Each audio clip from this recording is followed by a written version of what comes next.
খবৰ সকলোৰে ভালনে মই আকৌ আহিছো আপোনালোকৰ ওচৰলৈ এটা নতুন সৰু ভিডিঅ' লৈ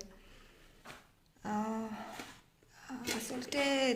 দুদিনমানৰ আগতে মই মাহঁতৰ ঘৰৰ পৰা আহিলোঁ তেতিয়া মায়ে মোক এটা নাৰিকল ধুনীয়াকৈ গুচাই দিছিলে মই নাৰিকলৰ পিঠা খাই ভাল পাওঁ কিন্তু মই মানে গুচাবলৈ অকমান দিগদাৰ লাগে গতিকে মাৰ ঘৰত গ'লে মায়ে ধুনীয়াকৈ গুচাই দিয়ে আৰু মই সেইটো লৈ আনি কিবা কিবি বনাই খাওঁ তাৰে অলপ পিঠা বনাই এতিয়া চাহৰ লগত খাম মই তাৰ কাৰণে মই অকণমান পিঠা গুড়ি ৰেডি কৰি ৰাখিছিলোঁ চাউল তিয়াই মিক্সিত খুন্দা গুড়া কৰিছিলোঁ আৰু গুড়া কৰি সেইখিনি মই ধুনীয়াকৈ ভাজি অলপমান ভাজি টেমাত ভৰাই ৰাখিছিলোঁ আৰু তাৰে দুটামান আছে তাৰে মই আজি অলপ পিঠা বনাই হেতুকে ভিডিঅ' কৰি আপোনালোকৰ আগত দেখুৱাম এয়া এটা বাটিত মই এটা সৰু গামলাত পিঠাগুড়িখিনি উলিয়াই ল'লোঁ ভজা পিঠাগুড়িখিনি এইখিনি মই ইমানখিনি আছেগৈ তাতে মই নাৰিকলটো ৰুকি মই কেৰাহীত চেনি দি ভাজি থৈছিলোঁ বেয়া নহ'বৰ কাৰণে ফ্ৰিজত থৈ দিছিলোঁ আৰু এতিয়া মই ইয়াৰে আজি ভিডিঅ' কৰিবলৈ কোনো মানুহেই নাপালোঁ জানেনে মানে কোনো ফ্ৰী নহয় না ল'ৰা না ছোৱালী হাজবেণ্ডেতো নকৰি আজি মানে কোনো ফ্ৰী নহয় এক্সাম চলি আছে সিহঁতৰ গতিকে সিহঁতে কৈছে কিবা খাব দিয়া মই কিবা খাব দিয়া গতিকে মই ভাবিছোঁ পঢ়োৱাৰ আগতে ফটাফট চাহৰ লগত কিবা এটা খাবলৈ বনাই সিহঁতকো খাব দিওঁ ময়ো খাওঁ আৰু অলপ তাৰপিছত পঢ়াটো কথা ক'ব লাগিব নহ'লে পঢ়িবলৈকে নিবিচাৰে সিহঁতে আচ্ছা এতিয়া মই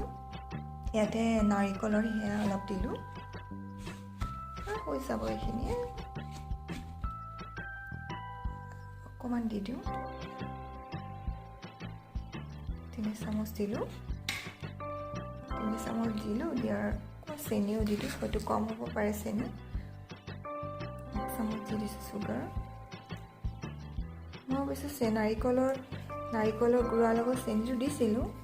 তথাপিও অলপ দি দিছোঁ চেনি কম হ'লে খাই বেয়া হয় সিহঁতে তাৰপিছত অকণমান পানী মিক্স কৰি দিওঁ এতিয়া মই এইখিনি ভালকৈ মিক্স কৰোঁ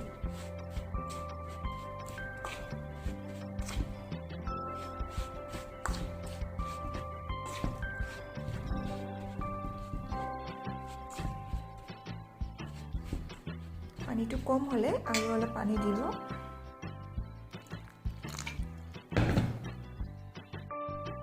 এয়া মোৰ গোলা হৈ গ'ল এতিয়া মই এইখিনি এটা বাটিত অকণমান তেল সানি লৈছোঁ ৰিফাইন তেল সানি লৈছোঁ এনেকৈ যেনেকৈ আমি কেক বনালে সানি লওঁ তেনেকৈ সানি লৈছোঁ ইয়াতে মই এতিয়া এইখিনি দি দিম এয়া মোৰ ৰেডি হৈ গ'ল মই বাটিত দিলোঁ গোটেইখিনি ঢালি অলপমান তেল সানি বাটিটো দিলোঁ আৰু মই ওপৰত খিচমিচ কেইটামান দি দিছোঁ দেখাত ভাল লাগিবৰ কাৰণে ইচ্ছা কৰিলে আপুনি কাজু বাদাম চেৰি যিকোনো ফল দিব পাৰে আৰু যদি ফুড কালাৰ থাকে আপোনাৰ ঘৰত ফুড কালাৰ ইউজ কৰিব পাৰে তেতিয়া বেছি ভাল লাগে দেখিবলৈ কিন্তু মোৰ এতিয়া ফুড কালাৰ নাছিলে গতিকে মই এনেকৈয়ে বনাই দিছোঁ এতিয়া মই কুকাৰত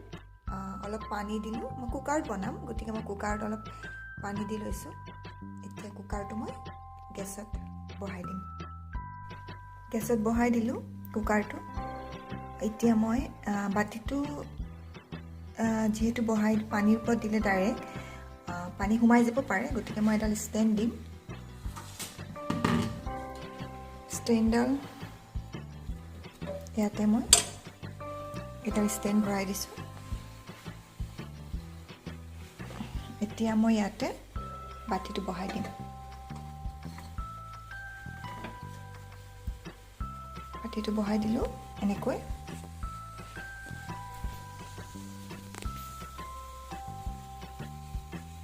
বহাই দিলোঁ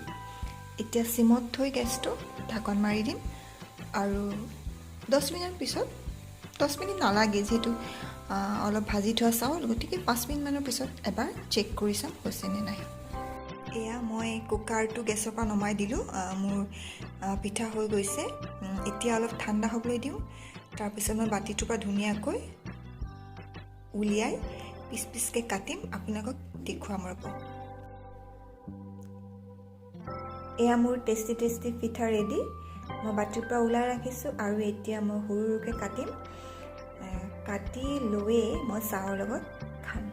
আপোনালোকে কেতিয়াবা বনাই খাই চাব আৰু কেনেকুৱা লাগে মোক কমেণ্টত জনাব।